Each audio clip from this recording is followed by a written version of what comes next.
আমরা 22 লক্ষ কর্মচারী, এই 22 লক্ষ কর্মচারী পে স্কেলের সুবিধা ভোগ করব, কিন্তু সেই পে স্কেল বাস্তবায়নের জন্য আমার মনে হয় যে 21,95,000 কর্মচারীরই কোনো মাথা ব্যথা নেই, পে স্কেল নিয়ে তাদের কোনো চিন্তাই নেই, যার কারণে সরকার বারবার ওই 50%-এর দিকেই হাঁটছে।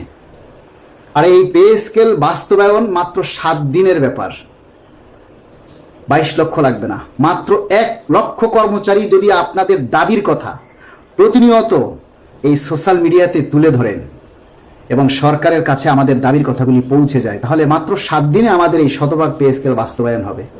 না, আমরা সে কাজটা করি না। আমরা দোষটা সরকারের দিচ্ছি না, দোষটা আমাদের। আবার আপনারা অনেকেই বলবেন যে এই ফেসবুকে দাবি করে লাইক কমেন্ট শেয়ার করতে বললেই আমাকে ভিউ ব্যবসায়ী বলবেন। আরে মূর্খের দল, আজকাল যা কিছু হচ্ছে সবই ফেসবুকে। এই যে কোরবানি গেল, এত এত গরুর হাট বাজার সবই আমরা এই ফেসবুকে দেখেছি। ঈদের দিন যে জাতীয় জামাতে মাননীয় প্রধানমন্ত্রী অংশ নিয়েছেন, নামাজ পড়েছেন, আমরা এই ফেসবুকে দেখেছি। মাননীয় প্রধানমন্ত্রী ঈদের দিন সৌজন্য সাক্ষাৎ করেছেন সকলের সাথে, সেনানিবাসে গিয়েছেন, সেখানে প্রীতিভোজ করেছেন, সেটা আমরা ফেসবুকে দেখেছি।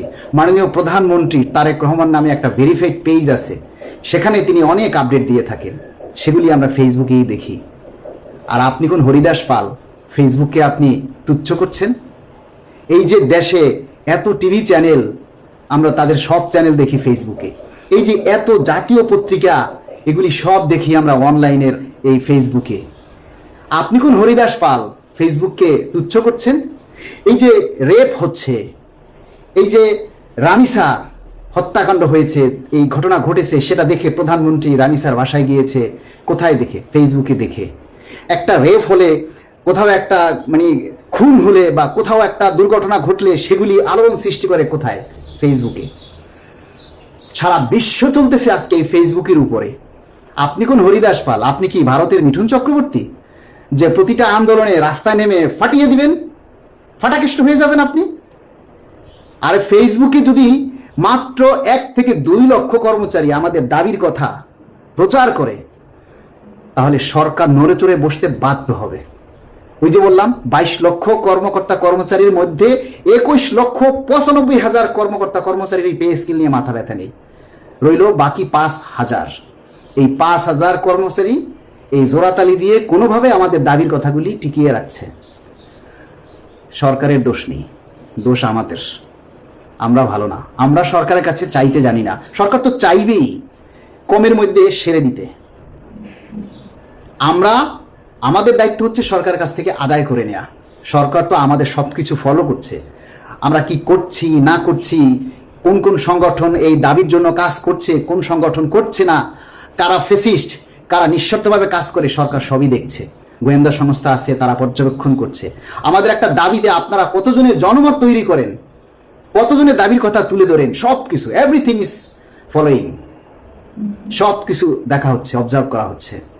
আপনারা অ্যাক্টিভ না, আপনারা সরকারের কাছে চাইতে জানেন না। আমরা যদি সবাই সচল থাকি, বললাম না, মাত্র 2 লক্ষ কর্মচারী যদি আমরা বলি, 50% না, মাননীয় প্রধানমন্ত্রী আমরা শতভাগ পে স্কেল বাস্তবায়ন চাই, মাত্র 1 লক্ষ কোটি টাকা বাজেট রাখলেই আমাদের পে স্কেল একবারে দেওয়া সম্ভব। অতীতের কোনো সরকার 2 ধাপের বেশি বাস্তবায়ন করে নাই।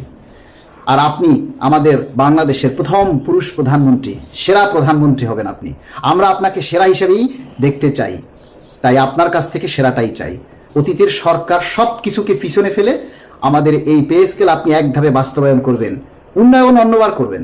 একটা কাজ না হয় বাদ রাখলেন, এবার আগামী বছর করলেন, এই বছরে পে স্কেলটা বাস্তবায়ন করেন। প্রজাতন্ত্রের সকল কর্মকর্তা কর্মচারী এবং 22 লক্ষ পরিবার এবং অবসরে যে সকল কর্মকর্তা কর্মচারী আছে, সবাই শুধু আপনার দিকে তাকিয়ে আছে। আপনি এদেশের সরকারি কর্মকর্তা কর্মচারীদের মুখে হাসি ফোটাবেন এই প্রত্যাশায়।